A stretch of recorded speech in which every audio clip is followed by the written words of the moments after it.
With us now, NewsNation national security contributor Tracy Walder. She is also former CIA officer and FBI special agent. She has personally interviewed several terrorists as part of her work. Tracy, it's always good to see you. Thanks for making the time tonight.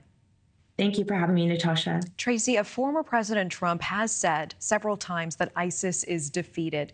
Was that true, and is that true today? In my opinion, that was never true. The reality is you cannot kill an idea. Al-Qaida will never be defeated. ISIS will never be defeated. You can chop off the head of the snake, if you will, but I always equate them to terrorists, to starfish, and that their arms are going to grow back. And that is basically how these terrorist organizations work. You simply cannot kill an untangible idea. What is the threat of ISIS today? In your assessment, what is the threat that a terror group, whether it's ISIS or another, could carry out an attack on American soil at this time?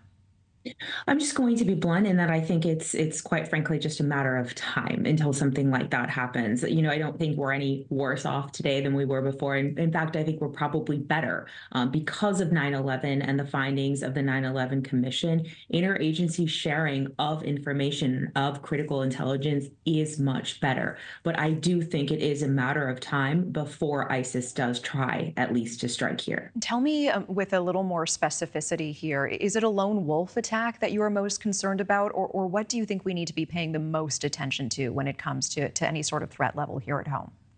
So I think we have to reframe sort of what terrorism looks like. I think we are used to growing up, at least myself, right, in this post 9/11 world. I was very much alive and well during the 9/11 attacks, working at CIA, and al-Qaida works differently than ISIS. And I think we're using al-Qaida sort of as that jumping off point. Al-Qaida likes these sort of large, elaborate attacks that take years and months to plan with multiple people being involved. They tend to skew older, and they tend to not use social media as a recruiting tool. ISIS, and the reason that they are so concerning and are so deadly, is that they do tend to radicalize individuals on their own and then set them off on sort of these lone wolf attacks. That is their modus operandi. I really appreciate that analysis, that insight. I do want to make sure to ask about our elections. We are tracking this weekend that new report from Microsoft detailing how cyber attacks from Iran could be more common leading up to Election Day. We also see the Trump campaign saying that their communications have been hacked, they believe, by a foreign source. Tracy, how real is this threat? What do you suspect Iran is trying to do when it comes to our elections? Well, it's not surprising at all. We know that Russia did this. In fact, in 2016, China's been attempting to do it. And now, obviously, we have Iran in the mix.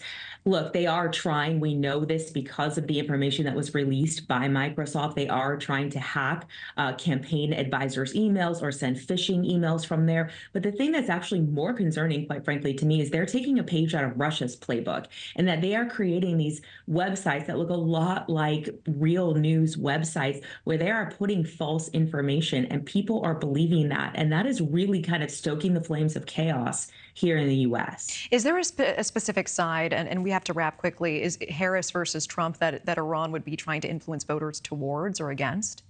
My guess would be Trump, because they hold him responsible for the assassination of Soleimani. Against Trump.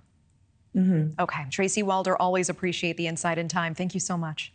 Thanks for watching. Go to joinnn.com to find NewsNation on your screen. And don't forget to click the red subscribe button below to get more of NewsNation's fact-driven, unbiased coverage.